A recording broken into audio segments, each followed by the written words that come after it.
Hello and welcome to UKDCTV, powered by the UK Cowboys fans. Oh, and happy St. Patrick's Day to everyone. I'm Paul, and I'm joined here by the Scottish trifecta, Graham and Lorne, and of course, the godfather of UK Cowboys, Jamie. How are we doing, fellas? Evening, boys. Doing good. Tonight.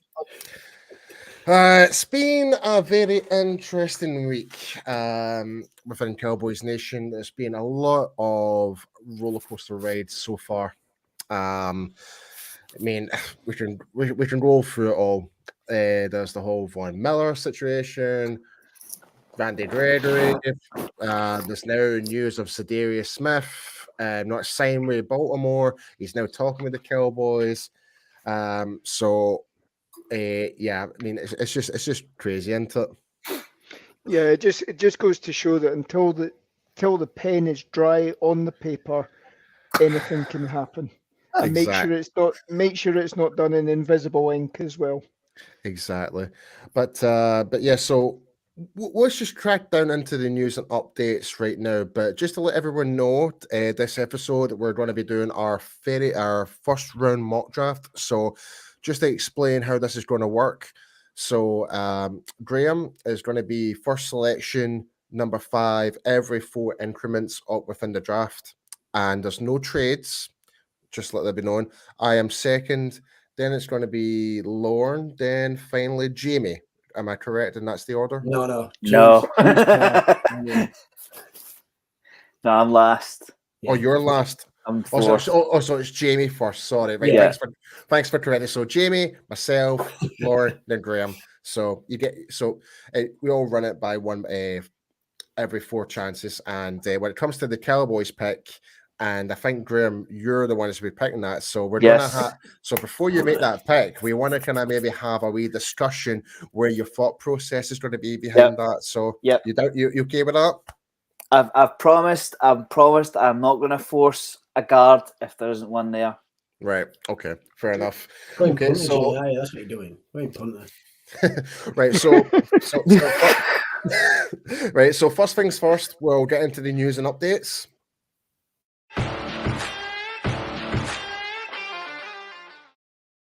All right. So news and updates. I mean, let's just start off with the bat. Randy Gregory, go. Depends on what you want to believe. Like, so for anyone that does not know about the whole situation with Randy Gregory, as we initially agreed to terms with Randy Gregory, then at the 11th hour, we had tweets coming out from Avon Scheffner, everybody from NFL Network saying, nope, don't wait yet. Denver Broncos are saying they've got him. And we're like, wait, how's that possible? And it turns out Randy Gregory has now agreed and has signed with the Denver Broncos. Has he actually signed the piece of paper yet? Yeah, he's signed. He's in Denver. Yeah. Right. So he's officially signed for Denver, unfortunately. But so it was a 5-year contract for $70 million. I can't. Lauren, do you know off by hand what the guarantees were?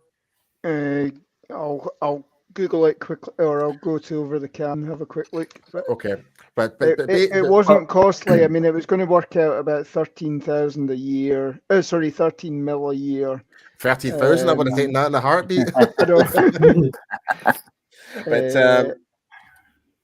think the rumors were as well. Weren't the Cowboys offered the lowest one as well? I think the Broncos gave him $5 million more over the lifetime of the deal, but so apparently it was on a less contract than the Cowboys, and it just obviously fell to pieces. Yeah. So just to add on top what's happened as well. So there was a whole confusion, and I was one of those people, especially was on Twitter. At first, I was bashing Randy Gregory, and like and Graham yourself was, we were thinking it was all to do with there was more money involved, and at the same time, I don't blame him. He's trying to look out for himself, but it turned out there was a contract change. That was the first rumor. That was the first turn of events, and everybody, even myself, was turning on to Stephen Jones to say, "Wait, why have you doubled back and made amendments to the contract?" That turned out to be false information. Yeah. So what happened is that, and guys, you can correct me if I'm maybe off the rails, because as you know, we're all fully aware of the story, and please correct me. It turns out that every Cowboys contract, with the exception of Dak Prescott, and even his rookie deal, had this language. Content, the language to, and basically all it's saying is saying, if you're in violation of yada yada yada XYZ, then we're in the right to take money back. Yeah, essentially, and that's just it's basically just following the rule set was in the CBA. So. And just so that everyone is aware, if just for example, if Randy Gregory was in violation in Denver, you'd be still going through the exact same process. Yep. Yeah.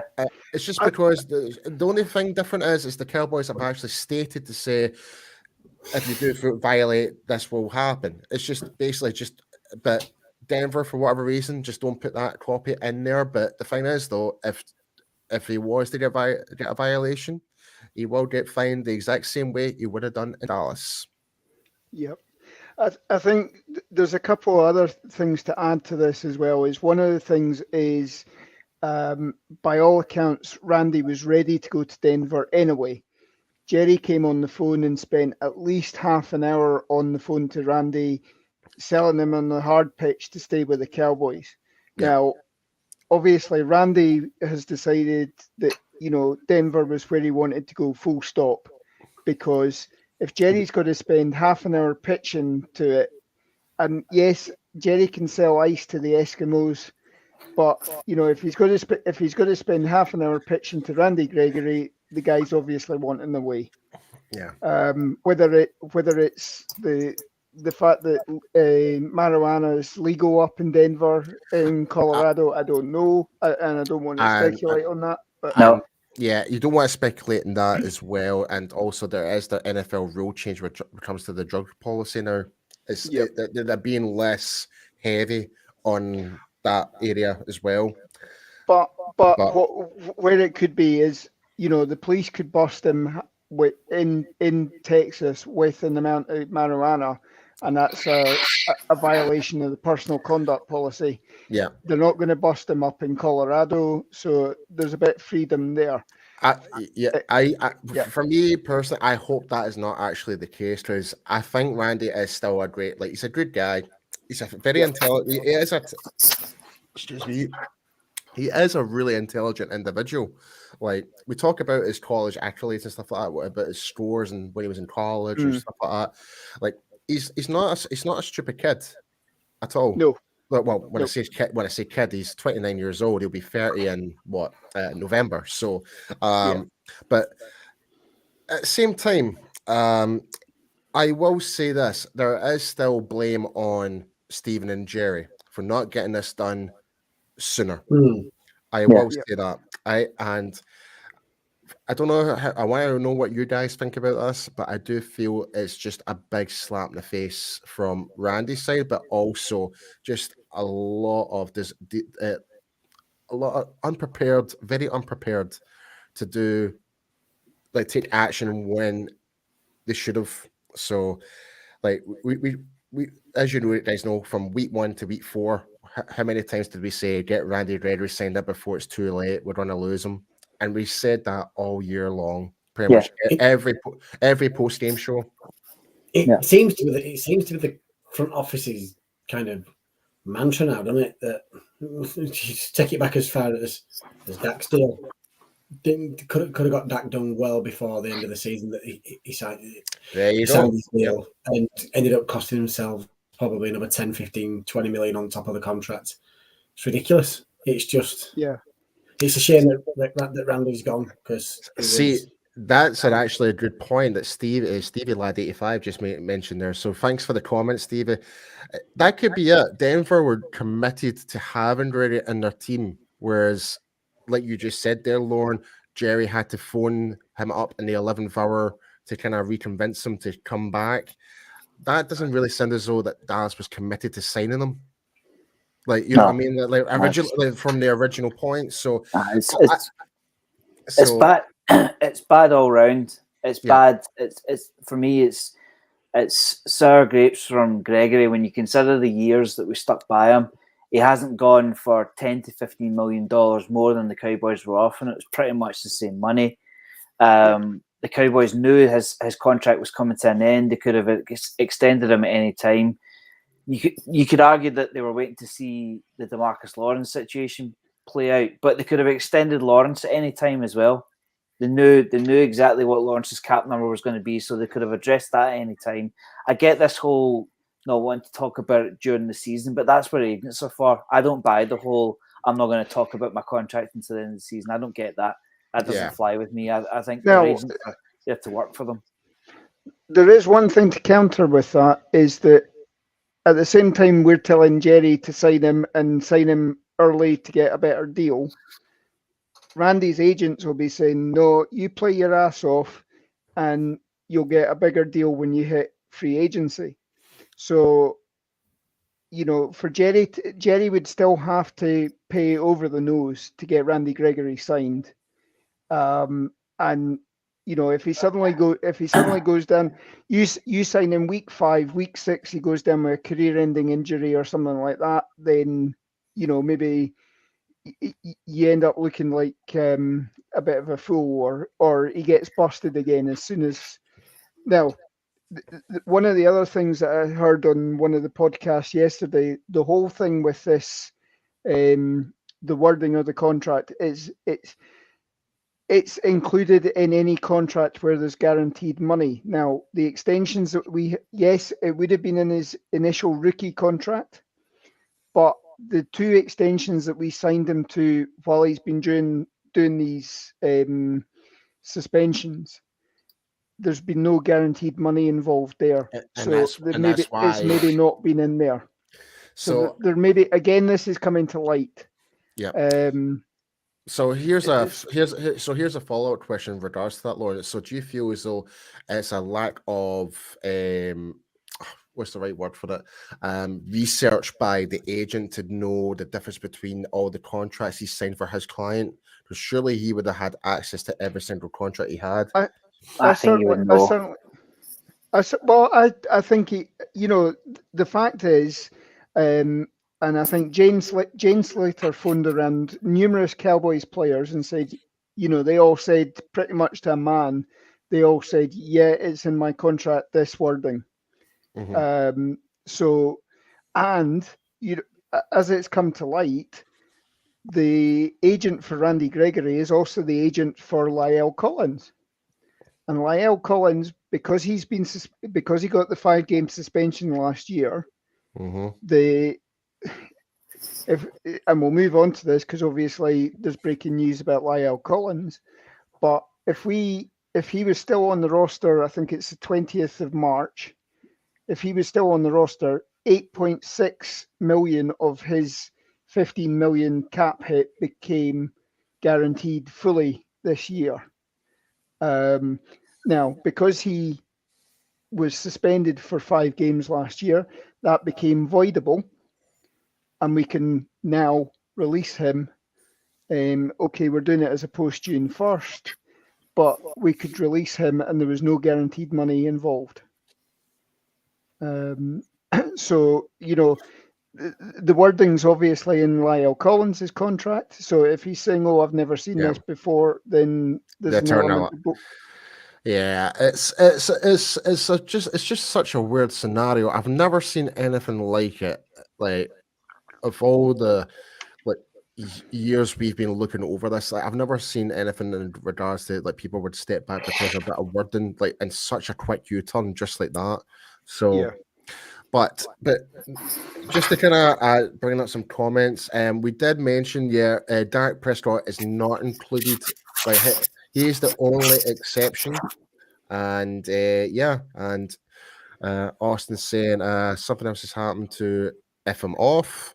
You didn't agree originally, as bad as it sounds, it's business. I totally agree. I like at the same time, I can't be mad at Randy, but at the same time, I do feel like as me being a Cowboys, I feel like it's a big slap across the face because Randy had that support group within the organization through all the bad times to get like if it wasn't for Jerry and the Cowboys staff, he wouldn't be playing football right now. Austin does bring up a good point. I mean, why did it take them X amount of days, hours to get Randy done? Randy had effectively become a free agent, and maybe all this contract wording is all smokescreen. Maybe the agent basically said to him, or he said to the agent, "I want to go somewhere that wants me from the first opportunity they can get me." You know, maybe he wanted to change the scene. Maybe I mean I don't feel like the Broncos have a better chance to get to the Super Bowl than we do. Bearing in mind that the Broncos need to get out of the AFC West, which has the Chiefs and the Raiders in it. I don't see the Broncos and the Chiefs. And here's the thing: the Raiders have made some good acquisitions. They did sign one of our targets, Chandler Jones. That's so you've got Max Crosby. And you've got Chandler Jones on the other side of that defensive line. Yeah. That's a force to be reckoned with. So I mean, you can argue about the Russell Wilson move all you like, but they still have to get past the Chiefs. I think the Broncos' best chance of making the playoffs is a wild card, and you've got teams like the Steelers, Patriots, Colts, Raiders. They're all competing for wild cards as well. I think it will be a struggle for the Broncos to make the playoffs. I have to admit. Yeah, like kind of like stepping it aside before we move on to our next segment here. Before we do the mock draft, like it's a good point that you mentioned. Like the Denver, do you feel like the Denver have just kind of overshot their load with giving so many draft picks to Seattle just for one player? Not to mention giving away Drew Lock and Noah Fant. Like, do you think like it just seems a bit too excessive for a 33-year-old? I mean, see when it boils down, I get he's a Super Bowl winner, and I get he's a well above average quarterback, but he is 33. I mean, it almost strikes like Peyton Manning 2.0. You know, they've just taken the opportunity. But on the other hand, you've got Justin Herbert, Patrick Mahomes. That's the division to watch for this year. You know, if you don't have a quarterback in the AFC West, you're not going to win anything. So the head coach is on borrowed time, basically. Like other than the Cowboys, the division I'll be probably want to watch is all the divisional games in that division because it could really go any either way. So it's quite exciting to see that. So, but anyway, as we were talking about, Lauren, you mentioned Lyle Collins. As everyone may know, he is now officially gone. He's been cut by the Dallas Cowboys. We're now saving. Is it 10 million on the cap now? It will be. Yeah, it doesn't officially go through until we don't get that money until the 1st of June. Yeah, so it doesn't help us right now, but we do now have a good substantial amount of cap space, but unfortunately we're not actually spending it right now, which is frustrating. This is what the frustrating part is right now, ladies and gentlemen. It's like, and I can see Graham. He's just, I tell you what, Graham. Tell me what your thoughts are on about the cut with Lyle Collins. I mean, straight off the bat, you don't make a poor unit worse. I mean, right as of right now, we have 2 positions locked down. One of them will be injured sooner or later. Again, I stated it last season. Nothing's changed from this season. Tyron Smith will go down at one point. So that leaves you with one solid starter. See, when you think of the Cowboys' offensive line from 2016 to now, what a difference. Yeah. Our offensive line is well below average.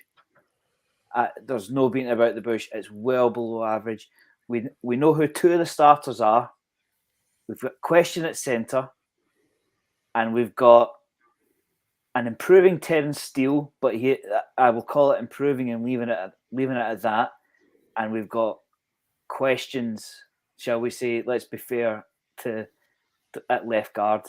It's for me, our offensive line is in bits at the moment.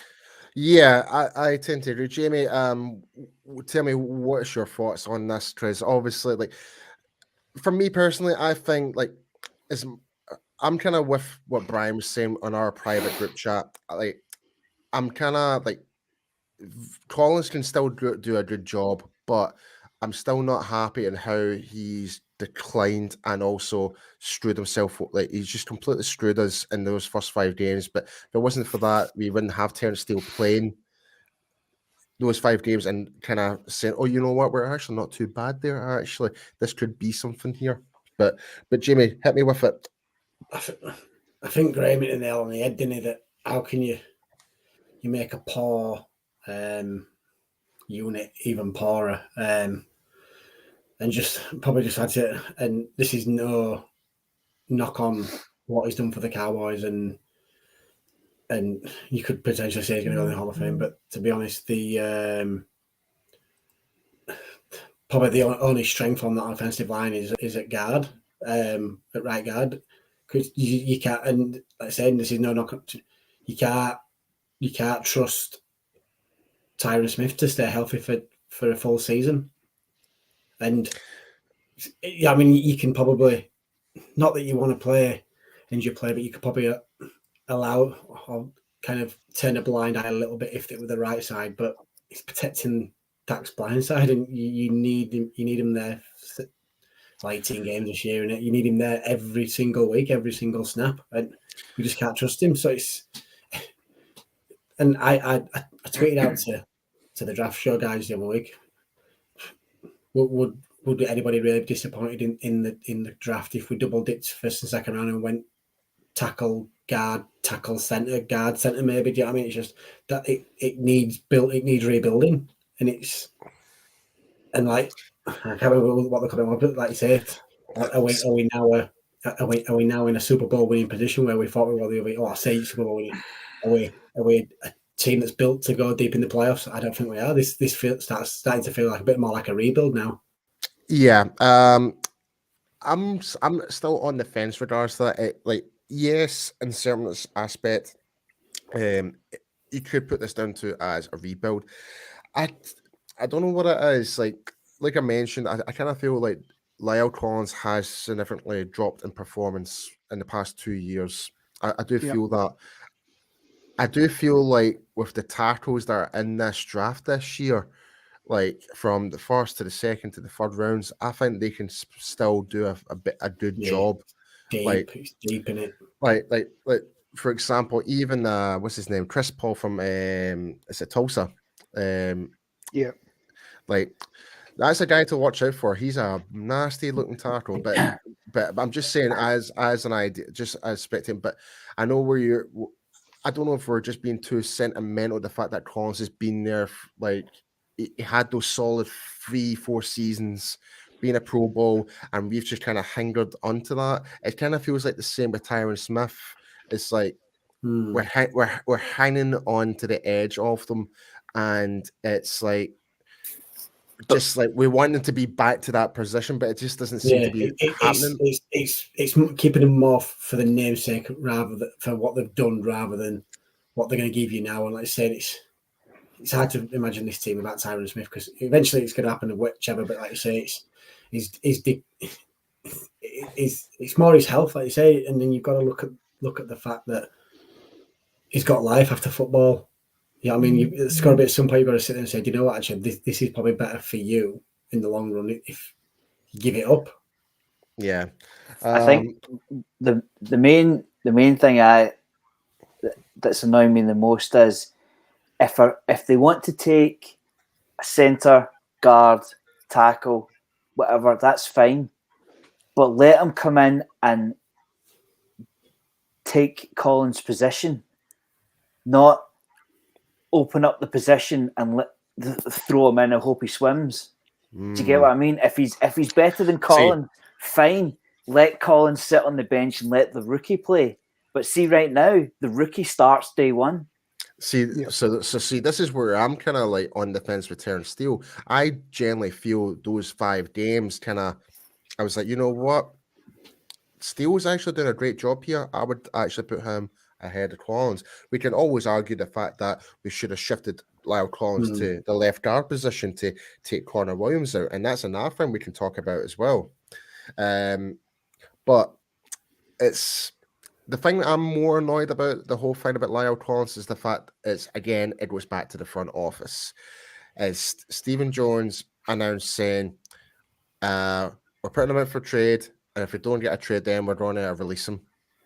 But don't say you're going to release him. Like, just say we're putting him out on the trade block. Try and disguise it a little bit. Try and get something for it back in return.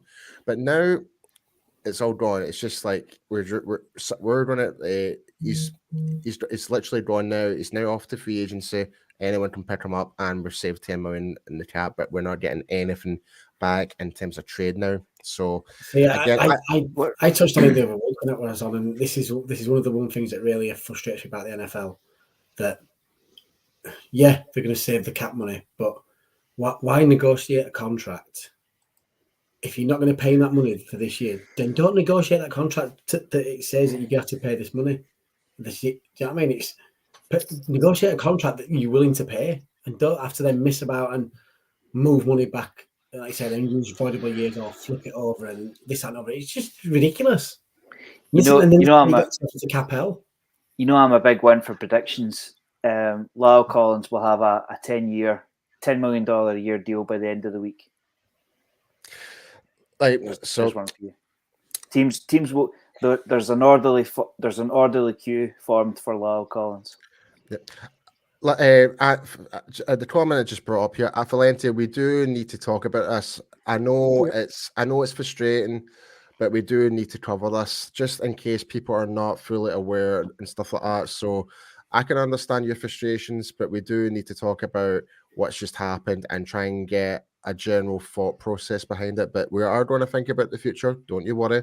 We're going to run this mock draft, and but let's kind of also move on. And I think this is, to me, this is good news. The fact that one particular player has left, I'm celebrating it, is that Mr. Connor Williams is now signed for Miami. So I don't know. We're getting good mileage out of this one, aren't we? Yeah, we're tweeting. We're almost 30 minutes into the show, and we're still talking about it. We've not started the mock draft yet, so we'll try and finish it up quickly, and we'll quickly run through all the other bits of news as well. But guys, quickly, what's your thoughts? Quickly, 15 million. He stole that, hasn't he? I mean, he stole 15 million there. I cannot believe he got $7 million a year. Unbelievable. I would not pay that amount of money. But that's what happens when you've got X amount of million in cap space and not a very good team. You have to overpay. Well, mediocre talent. Well, ask Jackson. And who knows? Who knows the scheme that they're going to run in Miami might actually benefit him. They might actually put him at a tackle as well and let him do what he did in college. So, wish him all the best. Hope he doesn't turn into this all-pro left tackle or right tackle or whatever at Miami. Steady there, Lord. Steady. Well, I don't know. What this does seem is way back in when Dave Campbell was the head coach, and we brought in Bruce Coslett as the offensive coordinator, and you started asking Larry Allen and co to change the style of blocking, and I think that's what we're seeing. Obviously, we've talked endlessly about Joe Philbin. Again, maybe this is a bit of Mike McCarthy influencing the offense as well, saying that we're going to change the blocking scheme to match Kellen Moore's offense. Change the blocking scheme so we need different players. And you almost do have to, as hard as it is, you almost do have to tear things down. Playing from Galaxy S21 5G. Sorry, that was my Jimmy off on there. Yeah. Apology. I don't know that.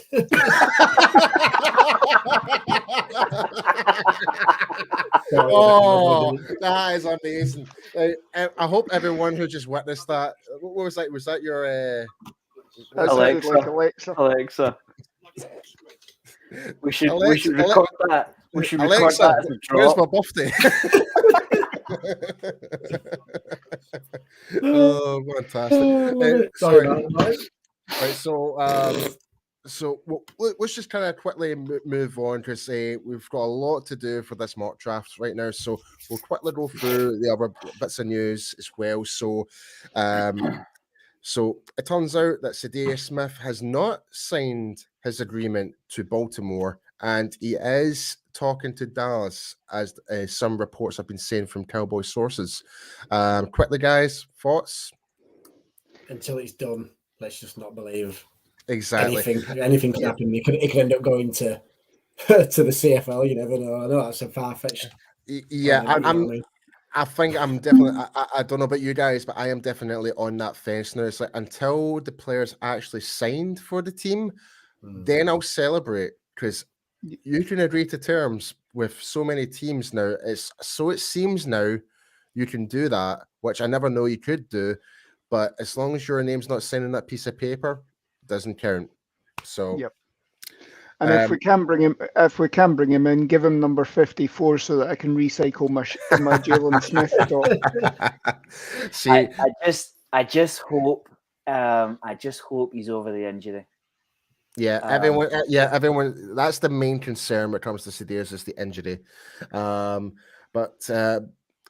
also in other news, it's not a big surprise. I did not think we were going to get this player. Is that Von Miller has signed a massive contract with the Buffalo Bills? I think it was 120 million for 6 years. Yep. So but do you know that I had a quick chat with Mike about this morning, and when you kind of break it down, because I'm sure if I looked right, the last couple of years, voidable years, so it actually works out that the Cowboys were willing to pay Randy Gregory 14 million. And it works out that the first 3 years of the deal is about 17.5 for Von Miller. So it's like, why did the Cowboys not even put an offer in? Yeah, there's been a lot of mixed reports that we had contact with them, we didn't have contact with them, we were favourites to sign them, yada yada yada. I'm telling you guys, I think Twitter's really become smoke and mirrors now. But also in other news, through Odds Checker, we are 200 plus to be the favourites to sign Mr. Bobby Wagner. Again, I'm not going to say anything else on that until he actually does sign a contract with Dallas. Then we can talk about it. So I don't know how you guys in the comments feel about it. Get your comments in. Tell us what you think, guys.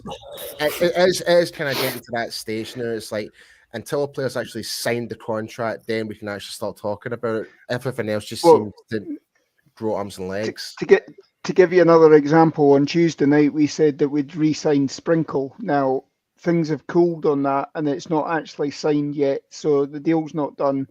They're exploring other opportunities, both sides. So we don't know about that. Reportedly, we're close to another deal with Dorrance Armstrong, but they're just finalising things. I think Dorrance wants a shorter deal. Hold on a minute here. I just got an interesting comment here, Austin. I'm just looking forward to the news that Cowboys are coming to London. That's speculative. Nah, we'd have known that. Nah, we would have been the first ones to know. Trust me, we would have been the first to know. With our sources, we would have been the first ones to know. Yeah, I think it was just more of a cheek coming in. Yeah, like you tease. So just to quickly break that down before we move on to the draft, just to kind of break on to Austin's comment there. So based on how the system works with the NFL International Series, the home teams this year are NFC, with the exception of Jacksonville. They're the designated NFL UK home team. They're always going to be the home team. So they're always going to play an NFC team due to the international series agreement and with the whatever. So based on that, the only two NFC teams playing away to an AFC team at their home ground is is Dallas and New York Giants. So we have a 50-50 chance of being that team in London. So but we'll play it by ear, but once we know it, you guys will be the first to know. So without further ado, guys, let us quickly go over what we're going to do for the draft again. So we are Jamie, you're our first, correct? I'm sorry, I completely forgot. That's right. Then it's myself. Then it's Lauren. Then it's yourself. Yeah. Then and it's so. And basically, we're going to take turns from pick number 1 to pick number 32. We're all being different teams. And when it comes to the Cowboys pick, which Graham's going to be taking the actual last decision on that, we're going to have a wee discussion, and we would like to hear your thoughts in the comments to see who we should think of the players available to us on that draft. And just so that everyone knows, this is a no-trade draft. No trades at all. We're just going straight as the order is. All right. So let us begin. So as you can see here, before we do start, I do find this absolutely hilarious, the fact that the Houston Texans are being needs as every position. So I do find that absolutely special in more ways than one. Well, see, to be fair, we're not far off. No, we're not.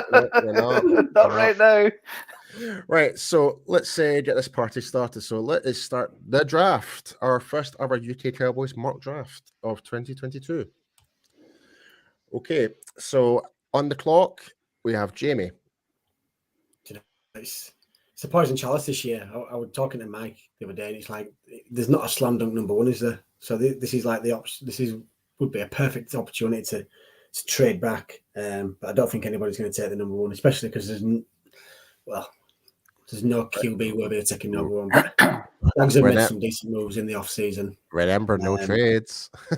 Yeah, no, I'm saying. I mean, that's what I think you would look at doing when you just in real life, but obviously for this. But the Jags have made some. Well, the smart moves. Who knows? But they brought in a wide receiver. They brought in a tight end to give Trevor Lawrence some weapons to play with.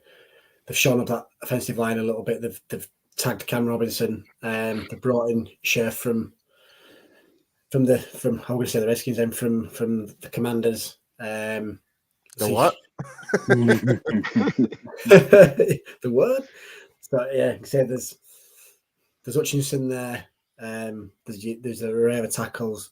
It's tempting to go pass rush, but I think with this, you can't go wrong by shoring up your offensive line for protecting your franchise place. I'm going to go with Evan Neal from Alabama. The kid is an absolute beast. If you watch his pro day, I like it, Jay. If you watch his combine, like this guy looks like a linebacker, let alone an offensive tackle. Okay, based on that, so I am now the next pick out of our order here. So Detroit Lions also, again, they need a lot of weapons up front. They need pass rushers, linebackers. They're pretty much in the same position we are right now, but I would say more desperate in terms of their attacking options. But when you've got a player like Aiden Hutchinson there, you cannot skip past them. So with that being in mind, with the second pick overall, the Detroit Lions will select Aiden Hutchinson from Michigan. Okay. Right. So I'm on the clock with the Houston Texans. As you can see from PFF, they're saying that Houston needs help across the board. I think seems to be a running theme at the top of the draft, doesn't that? It does. Well, they're at the top of the draft for a reason. So I think I think you need to start with the building block, and obviously there's not the quarterback that they're looking at. I don't think there's a quarterback in the top half of the first round I would pick. I think your next thing is either a defensive end or a tackle. So I'm going tackle, and I'm going to go Ikem Ekwonu from North Carolina State. Oh, Interesting with that one. Okay. The Jets for The Graham. Jets. Yeah. Good luck with this one, G. Right. Okay. Well, you would like to think we've got our quarterback. Rough year for Wilson, obviously, but at least they're not picking first anymore. They've won some games, so yeah, quite a run on tackles. I think this will be a conversation that involves offensive tackle, edge rusher, and safety. I think off the top of my head, Marcus May has moved on to pastures new as well. Yeah. Yeah, let me just check that. Yeah, so he's gone to the Saints. So I always talk about, can you win in the trenches? Picking at number 4. Do you know what? It's a bit high for Thibodeau. It's a bit high for Trevor Penning. You could argue this player is the best player in the draft. So with the 4th overall pick, the New York Jets select Kyle Hamilton, safety from Notre Dame. I love it. Love it. Yeah. If I was a Jets fan, I would have been really happy with that pick. So over to you, Jamie. Unfortunately for you, you have the New York Giants. So bear in mind, I don't think Hernandez, the guard, is coming back. So guard is a big need. Yeah, see, it's tempting to go Linderbaum, but as much as I love him, it's too high. In terms of guards, I think it's still it's rich there. And to be fair, I think if G would have passed on Hamilton, I think I would have taken him. So I think I'm going to go here. Will I get slagged for this? I don't know. Is he the best in his position? I'm going to go Ahmed. I'm going to go Ahmed Gardner from Cincinnati. Oh, cornerback. Okay. Okay, so Ahmed Gardner from Cincinnati is going to the the Giants. My apologies. Right, so this is an interesting one here. So, quarterback is definitely a need, but where quarterbacks is there like you feel like you were overpaying for a quarterback in this draft? I really do feel that. Yep, you always do. Yeah, and I won't be taking a quarterback any higher than the Steelers pick. Definitely. Yeah, and too rich. And to be fair, they could do as much help on the offensive line as well. Because when you've got Christian McCaffrey, we don't know what the situation is. Like, is he going to be the same player ever again? He needs as much protection when whoever the starting quarterback is going to be for the Panthers.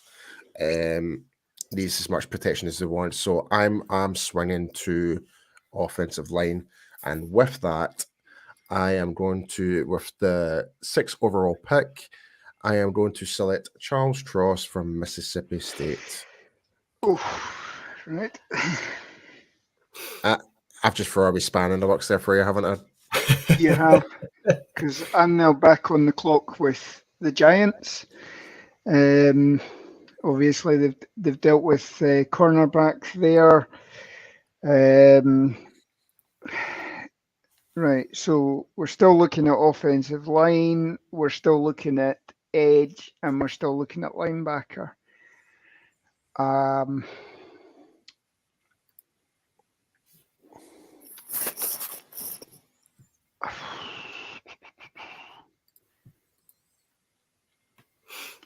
I think I'm going to go, and this, knowing the Giants, the pressure's off. They made their first pick. I'm going to go for Trayvon Walker out of Georgia, the edge. Oh, okay. That's Ooh, interesting. the first Georgia. Is that the first Georgia we've taken off the board? It is indeed. It is. Yep. Because there's a lot of boys in this Georgia defensive line that are going first round this year. Yeah. Jamie, you are the Atlanta. No, it's me. I think it's me. Sorry, Graham. Sorry, Graham. Right. Okay. Not the best year to be after running back. That would be nice. Is Matt Ryan done? Is there an available option? Probably not. Not at 8. I'm just thinking though as well, Graham. It's like, is the Falcons made any acquisitions with wide receivers in free agency? As of right now, I don't think they have. No, I don't think so. No. They may well do now. Julio Jones has been released, or lost a wide receiver. They've lost thingy for the year, haven't they? What's Calvin Ridley for the year because Calvin Ridley's gone. Yep. So he's gone for the year. So in free agency, they've re-signed Jake Matthews, they've signed Casey Hayward, and they've kept Yohong Koo. So, I mean, if you're going to keep Matt Ryan around, you need to give him a bit of talent. So with the 8th overall pick, the Atlanta Falcons select Garrett Wilson, wide receiver, Ohio State. Mm-hmm. Yeah, okay. I can see that. Okay. Back to you, Jamie. You're with the Seattle Seahawks. See, this, like, we just talked about it when you were on the clock with Carolina and saying that looking back through these,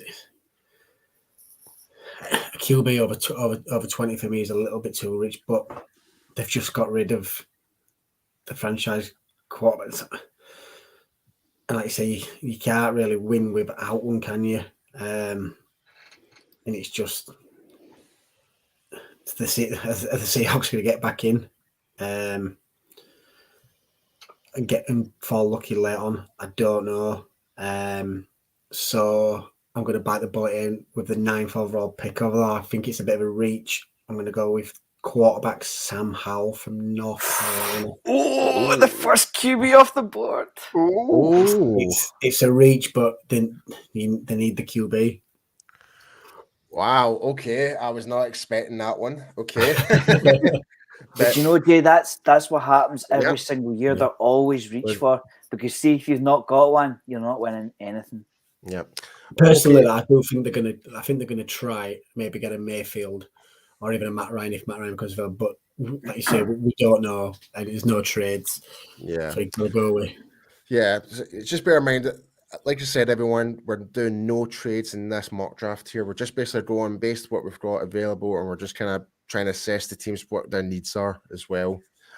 So I'm now with the New York Giants. Wide receiver, linebacker, defensive back seems to be their needs, which I totally agree with. But this is a good year of wide receivers in this draft, like from second round to third round. So I'm kind of thinking going beyond outside the box of their needs. And there's a guy here who Dave Hellman will want to draft, no doubt. Oh, yeah. So you know where I'm going right now. So with the 10th overall pick, the New York Jets have selected Derek Stingley Jr. from LSU. I like this kid. Go. Nice pick. Okay. Right. So Washington are on the clock. This is great. I went through the list today, and basically, I'm picking just about everybody from the NFC East, with the exception of the Cowboys. I love the fact as well that they've traded for a QB, and their main need on this is a QB. Yeah, I think this is, to be honest, I think this is before they picked it up. Mind you, having said that, they did go from 65-1 before they had Carson to 75-1 as soon as they picked up Carson in the bets for winning the Super Bowl this year. So obviously the bookmakers don't agree that Carson Wentz is going to do anything for the Commanders. I agree with that. Right, so I think obviously this is telling me that we also need a linebacker and we need a safety. I'm going to therefore go, I think, Devin Lloyd from Utah. No. Only because this is one of my favorite players in the draft, and if he goes there, and then I'm twitching off draft night. Okay, next up, the reset button. Next up, Graham, you have the Minnesota Vikings. Okay, and remember, Kirk Cousins has signed his new deal. yes, we have Kirk Cousins for another deal. Aren't we lucky? So we've also kept Harrison Smith, and we've also brought in Hicks and Berry. He's re-signed his punter John Berry. Not that we're picking punters in the first round, obviously. So NFC North. It would have been nice if Kyle Hamilton was still on the board, but let's face it, that's never going to happen. We're all right at wide receiver. A couple of good wide receivers in there. One of the best running backs in the league. So let's treat ourselves on defense, because we know we all have to go after Aaron Rodgers sooner or later.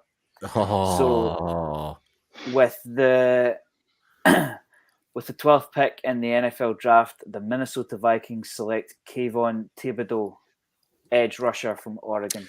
Yeah, that's a steal pick for Minnesota. Like if they were to get him at 12. Okay, back over to you, Jamie. Again, Cleveland Browns wide receiver. So they've just let Jarvis Landry go. They've made the acquisition with Amari Cooper from us, and also they let go OBJ to go trade to LA Rams last season. So what are you thinking for the Browns? I know what I'm thinking, and I really don't want to pick him for Cleveland. Like I say, there's some there, there's defensive line, but he's still on the board, and I don't even know if I can see him going this far. So it's a little bit of a luxury in terms of what their needs are. But with what is it, the 13th pick, the Cleveland Browns select Nakobe Dean, linebacker from Georgia. Oh man, pains me picking him for these. Oh. Well, I am now with the Baltimore Ravens, and obviously we don't know what the Sedarius Smith situation is with Baltimore. So if he signed that deal, I would have went elsewhere in that position. So with that, with the 14th pick overall, the Baltimore Ravens select George Karlaftis from Purdue. George, that's nice. Okay, and we have the first of many picks by the Philadelphia Eagles. Yeah. So I think their secondary was toasted last year. I think that's an area of concern. They've got rid of they've declined to pick up Alex Singleton again for this year. So obviously that's linebacker as well. That was their best linebacker, I would say, for the last couple of years. But I think we will go Trent McDuffie from Washington, the cornerback. Okay. Let me just get him selected. Okay, and over to you, Graham. You have an Eagles pick as well. Yep. So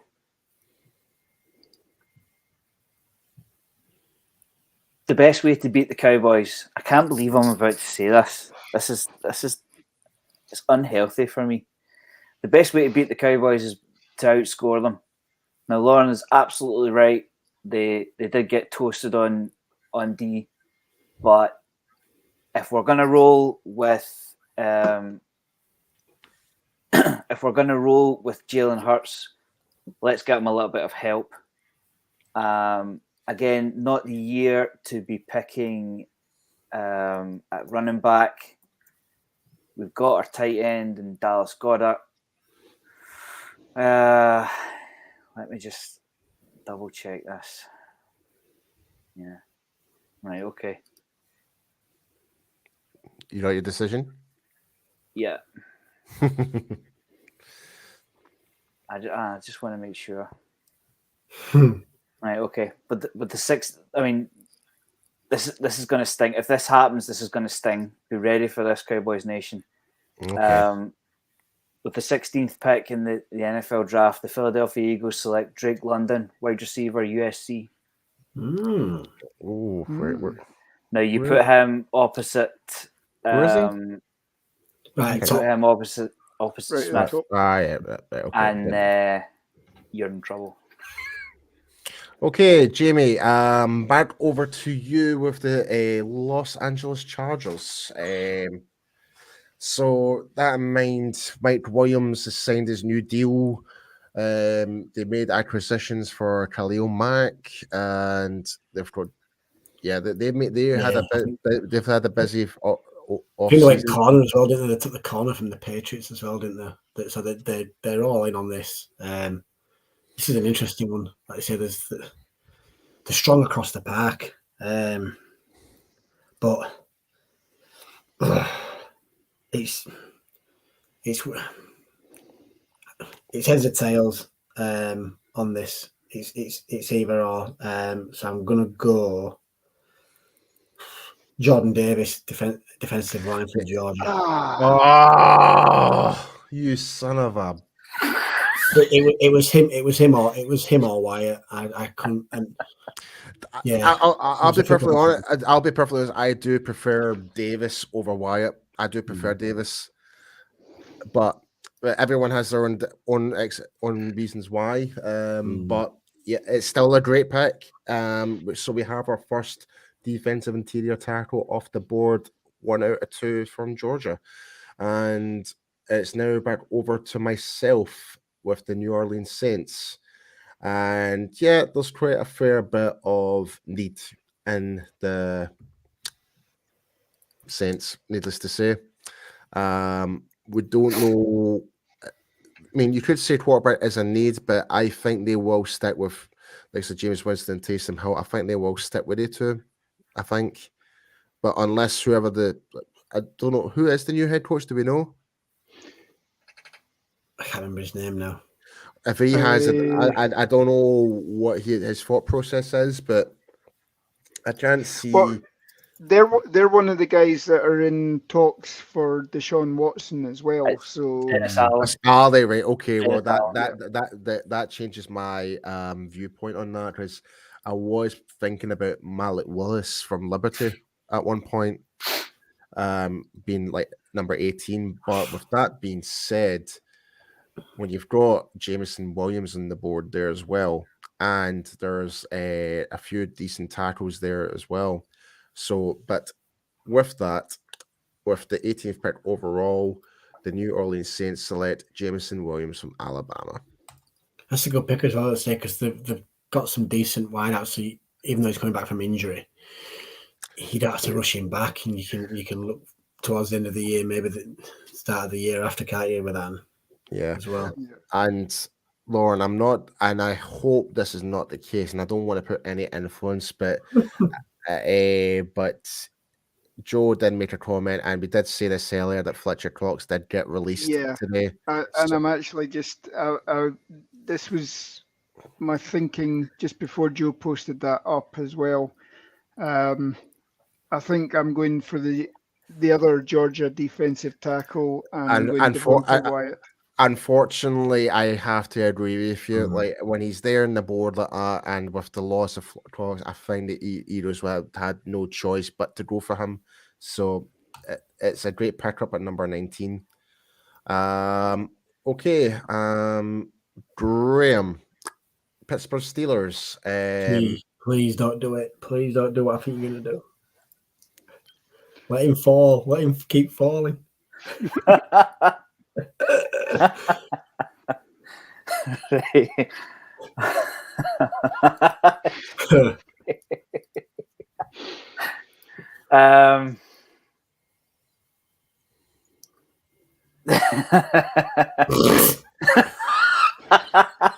What is going on here, guys? I'm not.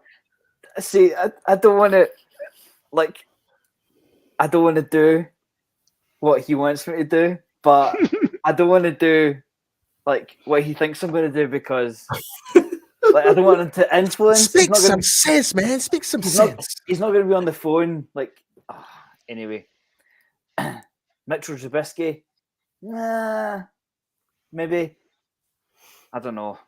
Don't forget, the Steelers do also have what's his name, Dwayne Haskins, and the other quarterback.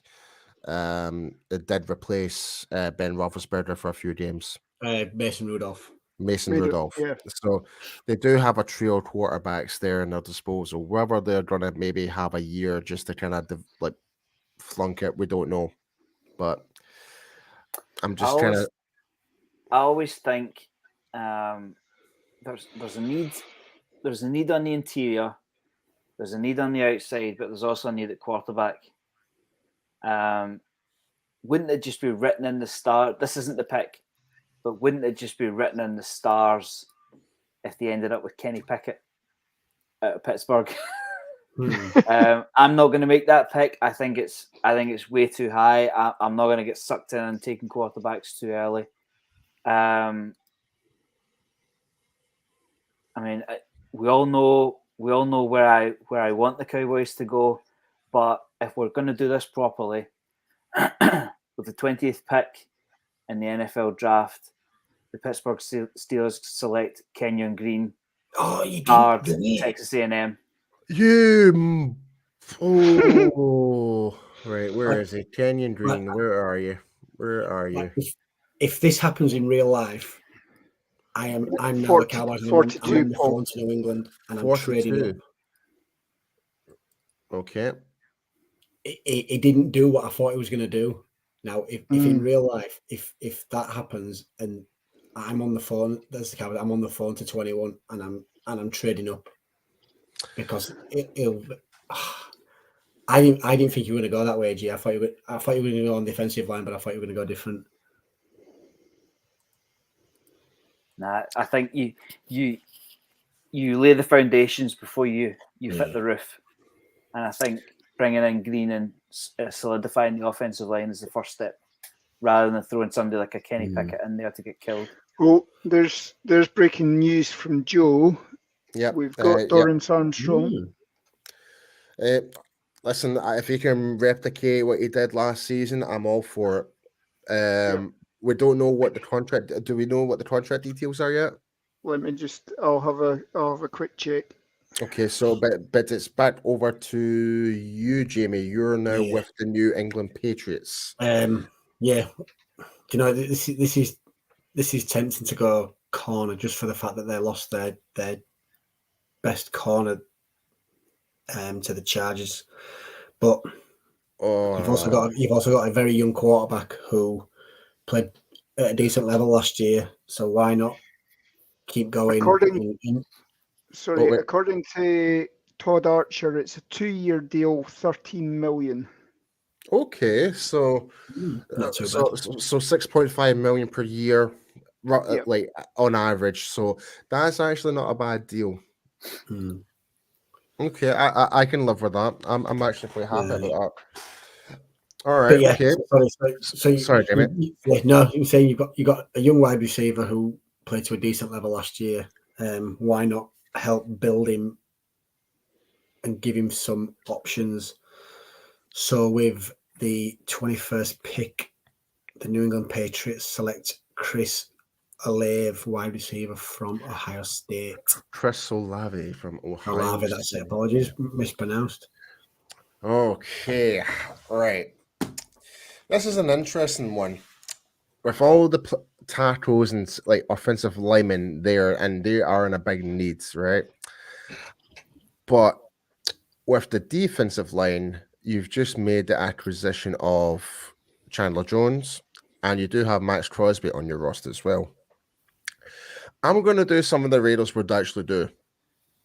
I generally think they will overstack their defensive line.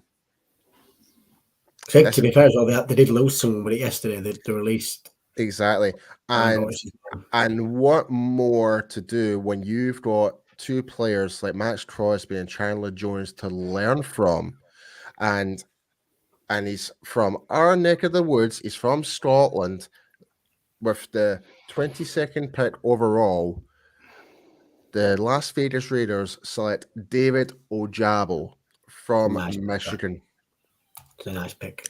I think I generally do think if that was the scenario, I think Ojabo would actually learn from those two players and develop, because he is raw. But when you learn it from like a Super Bowl winner from Chandler Jones and learning from like the disruptive type of player that Max Crosby is, he's going to learn a lot. Even if he's kind of like not necessarily redshirted, but just playing as a backup role, like second string, he's going to be fantastic in the years to come. So anyway, over to Lauren with the Arizona Cardinals. So this is a big one. This is a big one. Yeah. So obviously PFF are saying that they need guard, they need center, offensive lineman, and cornerback. I'm just having a quick look to see who they've picked up so far in free agency. See if that has any bearing on who I pick.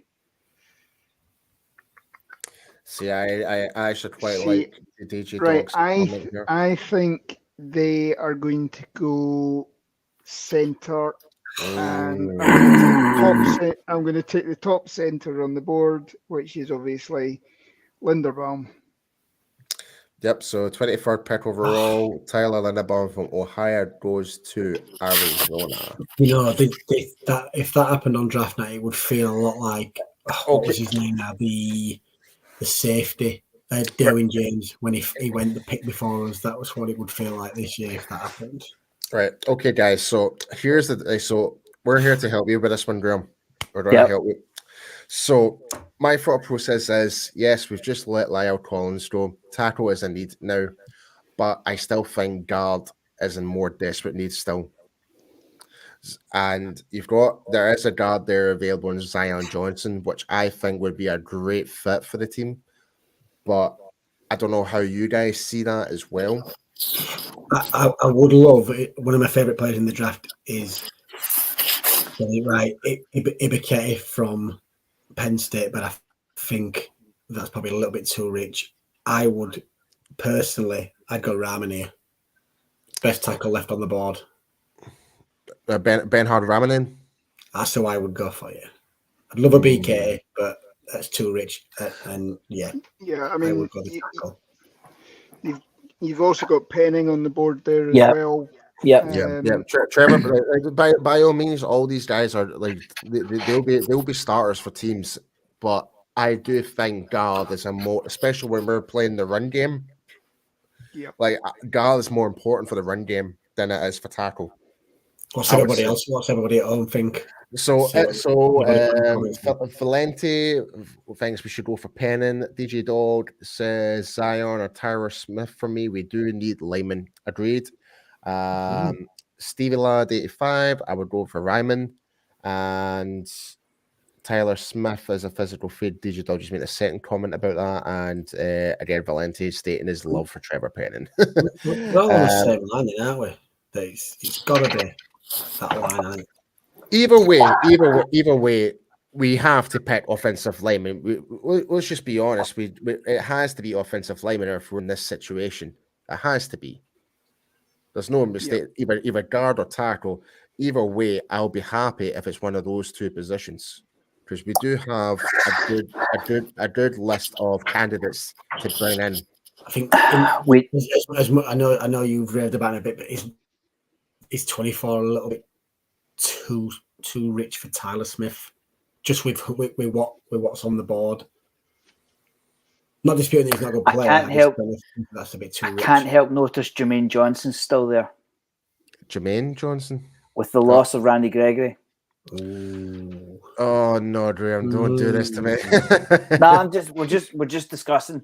We're just adding to the conversation. No, it's a fair point. Again, we don't know what the Johnsons are doing. We don't know what the Sedarius Smith situation is going to be. We don't know if there's any other edge rushers out there.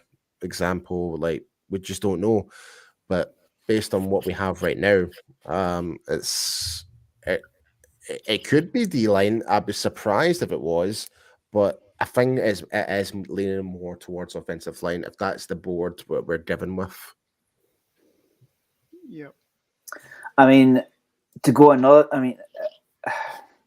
like I wasn't joking when I said the amount of potential holes we do have. Are we set at corner?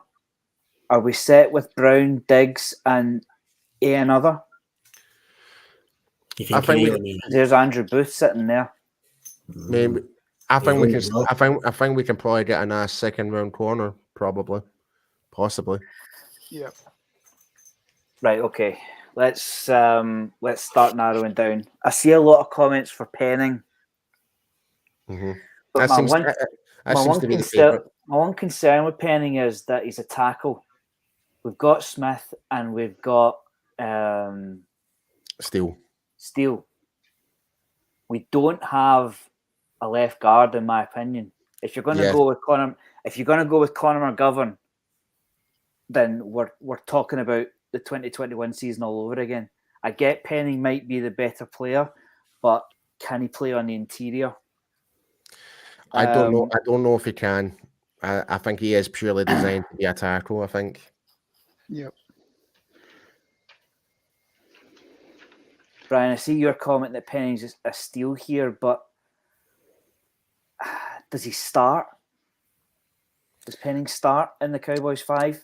And here's a wee extra comment for you regards to Tyler Smith, Graham.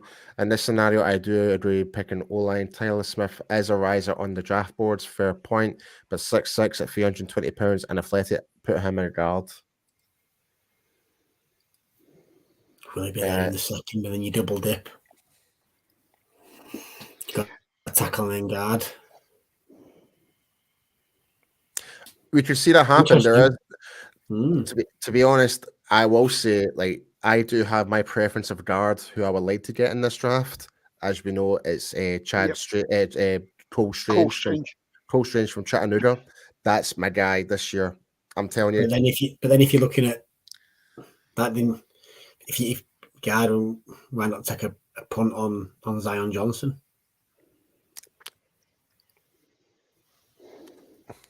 Right, here we go. Okay. Here we go, ladies and gentlemen. Decided. The pick is in. With the 24th pick in the 2022 NFL Draft, the Dallas Cowboys select Zion Johnson, guard, Boston College. Nice. Yep. Just think where he is. No, there he is, number 3, Boston College. There we go. That does help fill up a massive void in the interior as well. I like it.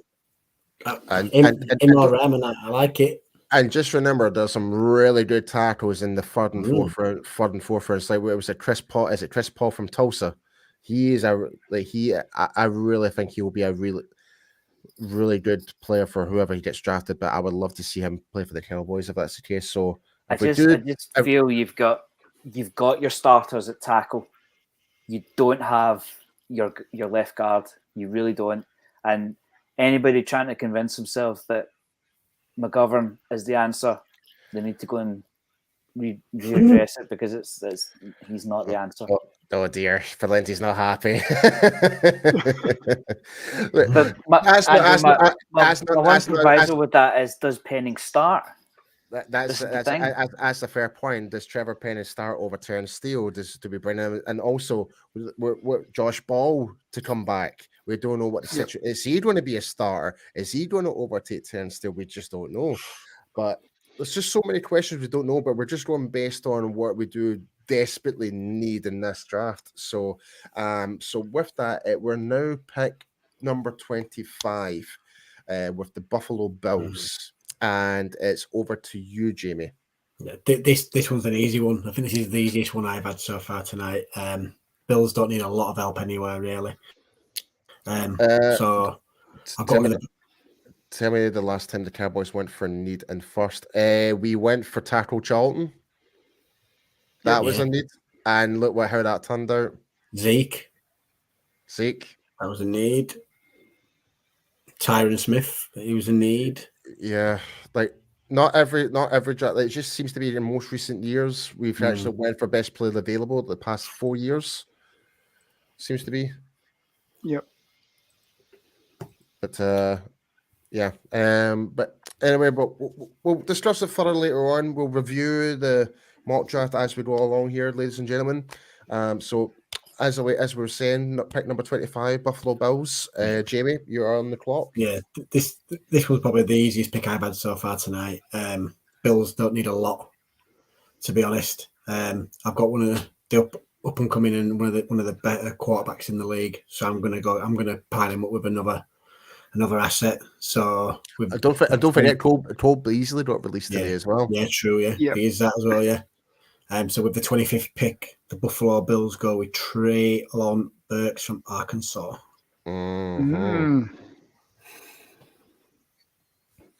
Okay, and I am now with Tennessee. Right, this is a weird one for me, because Julio Jones just got released. I think we're just going to have to go with best player available on the team. Maybe just double down on protecting. And I know Paul's dying to pick here, but he won't pick you. Everyone knows, especially just with the comment that Julio Jones. You know Paul's dying to pick here. Who? Tell me. If you text Sky Moore here. No, I wouldn't. No. Would you not? No, I wouldn't. No. Surprised me, to be fair. Did that one, bro? I wouldn't. Well, and seeing that he's just shy going into the second round, so possibly. But I mean, I'm just looking at the board. I know you love him, like. I'm just looking at this board here, like, yeah, it just nothing really screams at me like for what Tennessee could want. There's Jermaine Johnson from Florida State. They could do with an edge rusher, but they do need more O-line. So, but it's more like, for according to them, their needs is guard and center. But I think with that, yeah, I'm going to bite the nail with it. So, it could be a bad decision. Let me know in the comments if you disagree or agree. With the 26th pick overall, the Tennessee Titans select Bernhard Rahman, best player available. This kid looks interesting. I think he's only played 2 years. He looks a beast. He was a tight end converted to tackle as well. He looks an absolute beast. So if the Cowboys picked him, I won't be disappointed if the Cowboys picked him at 24. Yep. Okay, so I'm now on the clock. Yep. And Tampa Bay Buccaneers, obviously, they've brought Brady back for another season. We've been busy. Obviously, this is saying that wide receivers a need, guards need, centers a need, and defensive lines a need. Now, obviously, I think this is before we traded for Shaq Mason. We've just re-signed Godwin for a 3-year deal. We've got Russell Gage expected to sign. We've re-signed our center for 3 years, $23 million guaranteed. So I think that takes everything out of there. I think we're probably looking again at defensive line and edge, maybe. Don't forget, few of the one of the two of the O line of one's retired and one's went to Cincinnati as well for the Bucks. Yeah. So Alex Kappa has now went to Cincinnati, and I think is it Ali Marpet? He's now retired. Marpet, the guard. Yeah.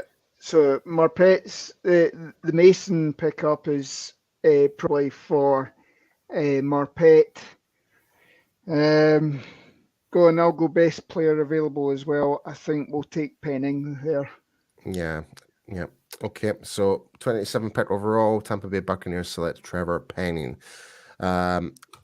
Like again, it is a bit. We should say again, like when it comes to this is just a mock draft. We're just kind of going based on really team needs versus. It's really hard to estimate this, and this is the beautiful thing about there's no wrong answer here. Really, we're just kind of going playing second fiddle guessing here. So some people might disagree, some people might agree what we're doing. That's what the whole thing about the mock draft's all about, the fun for about. So Graham, you have the opportunity to pick for your dad. So as if Mike planned this. It's destiny, my friend. So in case anyone does not, so for any of you who's watching the show, Graham, his father is a Packers fan, and and Graham has the opportunity of actually picking for his dad. Get this wrong and he's disowning you.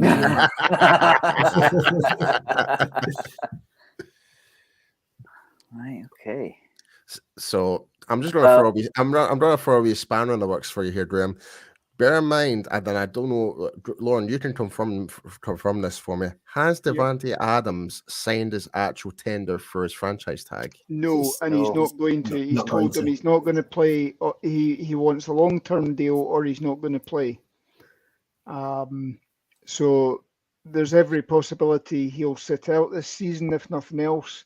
That will obviously piss off Aaron Rodgers, who's obviously just signed this multi-million-dollar deal. Yeah. Might retire at the end of the season, put them in cap hell for a couple of years. Yep. I'm one for predictions. I will guarantee all three of you here right now that Devontae Adams starts week 1 with a new deal. There is no hope in hell that the Packers are going to let Devontae Adams sit out the season because he is Aaron Rodgers' half brother. The pair of them they're tied at the hip. If you do not have Devontae Adams, you are not winning the division, let alone a playoff game. Do the Packers go skill position in the first round? Really? Sorry, Graham, just a wee quick second. Brian, we just covered that, and we just covered Lauren covered over the contract that was discussed. So, and if you actually go to DallasCowboys.com, there's a picture of him signing his contract. Hey. So, that's sour. Definitely official. Yeah, I think that's now the evidence we need nowadays. Sorry, Graham. Sorry. That's all right. No worries. So, I'll just get into it. With the 28th pick, the Green Bay Packers select Kenny Pitt. No, I'm only kidding.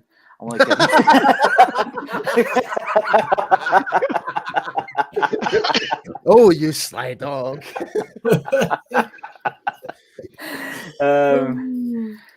Right. So, like we talked about, Zadarius Smith is out in open water, which means probably their biggest need is an edge rusher.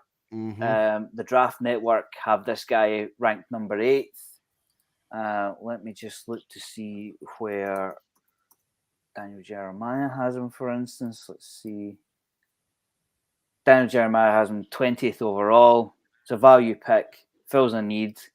I think if he's there for the Packers at 28, they run it up to the podium, don't think twice about it. So with the 28th pick in the 2022 NFL Draft, the Green Bay Packers select Jermaine Johnson, edge rusher from Florida State. It was on the cards, really, when you look at the board like that, isn't it? And Aaron Rodgers has just retired. Oh, Well, dead, see, they've dead got cat Alan. tail. They've restricted Alan Lazard, so he's got his 1 and his 2. But I think they definitely get Adams done. There's no way they're not going to get Adams done. It's all just headlines at the minute. Okay, so we're now in the last stage of the first round. So the 4 picks left. We've got Miami, Kansas, Cincinnati, Bengals. and Cincinnati Bengals, and finally the Detroit Lions, who traded their pick to. With the whole part of the whole Jared Goff trade with Matt Stafford last year that's now coming into play now. So, so Jamie, you're on the clock with the Miami Dolphins. What are you thinking? Wide receiver, definitely something that they need. There's not really anybody. But first round ready. This is always part of the draft in it as well, where you kind of like it's either or. So do you know what? Let's go out and protect our fan. Let's go out and protect our franchise quarterback. Let's pick someone who's on the rise. So with my final pick and the 29th pick in the draft, the Miami Dolphins select tackle from Tulsa, Tyler Smith. Oh, wait, I need to do a research here now. He's about 72, I think, Paul. Yeah, 73. Wow. 73. Okay, so that's okay. Okay, interesting. Right. So this is where it kind of you've got. In fact, so my thought process is with now the Kansas City Chiefs. So I'm now on the clock with them. There is the need for D-line. There's the need for cornerback. There's some good cornerbacks there available. The Honey Badger's now a free agent, correct? Mm-hmm. Yes. So he's now no longer part of the team.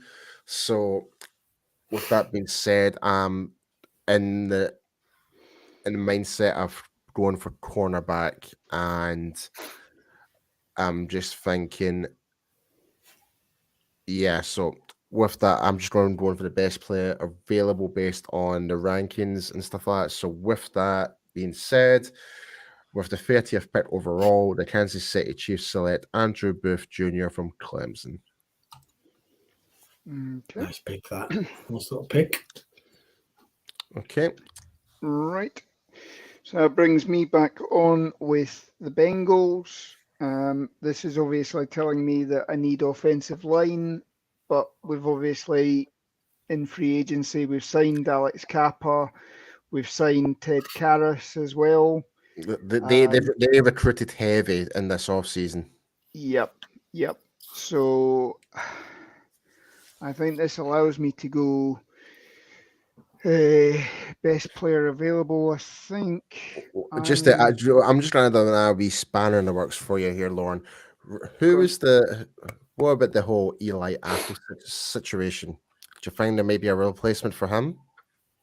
Yeah, I think they will be looking at that, and that is exactly where I'm going as well.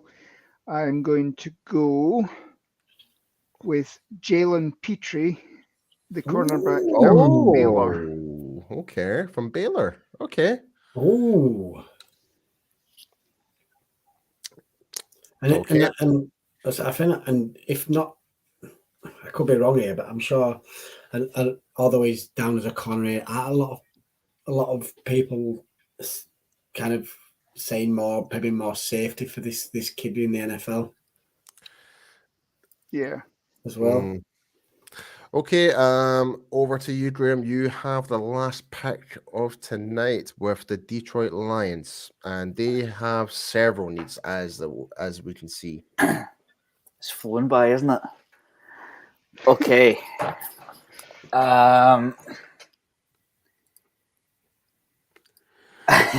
Yes, several feet.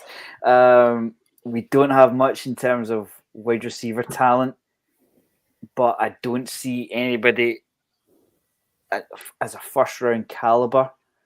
I mean, how high does Sky Moore rise? Does he rise to the end of the first round? Possibly. Yeah. We'll see.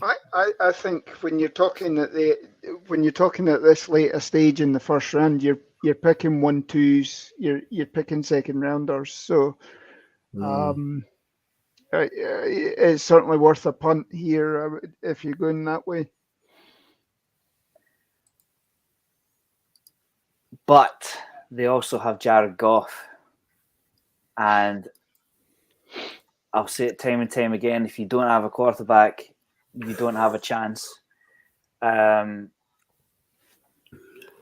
you think about Kirk Cousins, you have to go and compete with Aaron Rodgers. It's as simple as that. If you're not going to beat Aaron Rodgers, you're not going to win the division. And then all of a sudden you're relying on the wild card. So we're happy with it was Penny Sewell they took with the first pick last year, wasn't it? Yep. So Correct. hopefully he develops. So with the 32nd pick and retaining the fifth-year option being a big player in this pick, the Detroit Lions select Kenny Pickett, quarterback, Pittsburgh. I knew you were going to go QB. I would have taken. Well, I thought he was going to go Ridder. Oh my goodness! I would have gone Willis actually as well. So, all right, okay. So, and that concedes to the end of our UK Cowboys fans mock draft, our first edition. So let's just kind of recap what we did here. So pick number 1, Evan Neal, tackle, Alabama. Pick number 2 for the Lions, Aiden Hutchinson, edge, Michigan. Pick number 3 for the Houston Texans, Akeem Ekwonu from North Carolina State. Pick number 4, Kyle Hamilton, safety from Notre Dame. New York Giants, Ahmed Gardner from Cincinnati. Carolina Panthers at number 6, take Charles Cross, Mississippi State, the tackle. New York Giants come back again on number 7. They take Trayvon Walker, edge rusher from Georgia. Pick number 8, Garrett Wilson, wide receiver, Ohio State. Pick number 9, the first QB off the board, Sam Howell from North Carolina, goes to the Seattle Seahawks. New York Jets, number 10, they go for Derek Stingley Jr., cornerback from LSU. The Washington football team, I don't know what they called again. I don't know. Select Devin Lloyd, linebacker, Utah. The Minnesota Vikings go for Kayvon Thibodeau. That's how you pronounce his name, right? Yeah, Thibodeau. Edge rusher from Oregon. Nakobe Dean, Georgia, goes to the Cleveland Browns at 13. George Karlaftis, Purdue, goes to the Ravens at 14. Trent McDuffie, Washington, goes to the Eagles at 15. Also going to the Eagles is Drake London, wide receiver at 16. At number 17, we have our first defensive interior tackle, Jordan Davis from Georgia, going to the San Diego, the Los Angeles Chargers. That's going to be one scary defensive line if that was to happen. Jameson Williams from Alabama goes to the Saints at 18. Devontae Wyatt goes to the Eagles, unfortunately, if that was the case, from Georgia. At 20, probably the biggest surprise of them all was Kenyon Green going to the Steelers at 20 from Texas A&M. New England Patriots take Chris Olave from Ohio State at 21. Scotland's own David Ojabo from Michigan goes to the Las Vegas Raiders at 22. Tyler Linderbaum from Iowa goes to the Arizona Cardinals at 23. Zion Johnson, the Dallas Cowboys pick, guard from Boston College at 24. Traylon Burks, wide receiver from Arkansas, goes to the Bills at 25. Bernhard Ryman from Central Michigan, tackle, goes to Tennessee at 26. Trevor Penning, Northern Iowa, goes to the Buccaneers at 27. Jermaine Johnson II from Florida State goes to Green Bay. Tyler Smith from Tulsa goes to the Miami Dolphins at 29. Andrew Booth Jr. from Clemson at 30 to the Kansas City Chiefs. Jalen Petrie from Baylor goes to the Cincinnati Bengals at 31. And finally, the last pick of the first round, Kenny Pickett, quarterback from Pittsburgh, goes to the Detroit Lions. Well, that was fun, gentlemen. I certainly enjoyed that. We will repost this image up on our Twitter and social media. Be sure to have a wee look, get your comments in, let us know what you think. Obviously, things we would like to know what you guys would have done.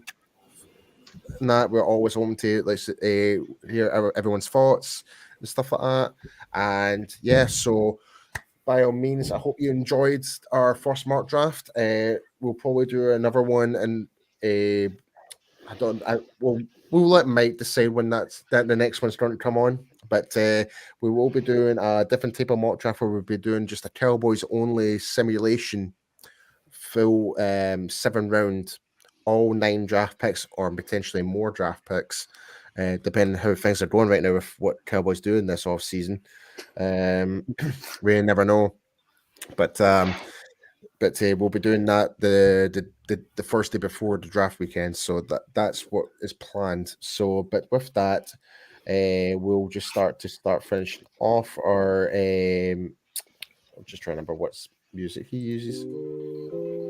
That's another prediction I've got for you. That towards the end, 30, 31, 32, watch for a team jumping up to get a quarterback early from the second round up, because see when they pick there, they get the 5th-year option, and that could be big for a quarterback. So watch for one of those picks moving to be a QB. Yeah, definitely.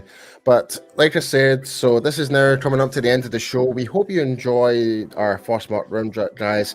And guys, thanks again for sending us all your comments and your feedback to what we did on the draft. DJ Dog, Valente, Stevie Lad 85, everybody. You guys are the MVPs. But before we go, we'll give a shout out to our sponsors and all our content creators. But here we go, guys. For our sponsor, be sure that everyone check out Cowboys Experience, the ultimate game day meet and greet tailgating package experience. Be sure to go and check these guys out. If you're planning on going to a Cowboys game, be sure to go to their website at www.cowboysexperience.com, and be sure when you're planning on going, be sure to use our discount code UK Cowboys, because guys, what do you get if you use the discount code? Free stuff. Yeah, free stuff. Free stuff. I appreciate it, Valente. Thanks again for your comments, man. Thanks again, my friend. And finally, a big shout out to our content creators: 105 The Fan, Hanging with the Boys, Cowboys Zone, Law Nation, Star Gang, Cowboys Fans Only, J-Tux, living life down, and enjoy your vacation, Tuck. Yeah, enjoy your vacation, bro. Hope you're having a good one. SB Nation, Blogging the Boys. Be sure to go and check out me and Meg's World's Team channel on every Sunday, and all the other stuff that RG and all that do as well. Be sure to go and subscribe to that. But yeah, guys, with that being said, don't forget, Paul. Sorry, the guys are going live tomorrow with the show that should have been on Tuesday, because of all the news that broke. Brian pushed it back to tomorrow. Yeah, guys. So there is going to be another show tomorrow, and it's going to be featured with Brian, and I think Mike's going to join that show as well. And they're going to be talking about the wide receiver prospects for the draft. So you don't want to miss it. We're doing a lot more because obviously with free agency and stuff like that, we're just it's getting hard to kind of keep up now. So, but with that being said, guys, it's a goodbye from me, and guys, take it away. Yeah. Thanks everybody for joining. Have a good weekend. Stay safe. We'll speak to you all soon. Yep. This roller coaster's only just begun to go, so hold on tight and, let's enjoy it while we can. It's going to be wide receiver at 24, let's face it. Well, guys, take care, guys, and be sure to watch the trailer at the end of the stream. Take care, guys. Ta-da.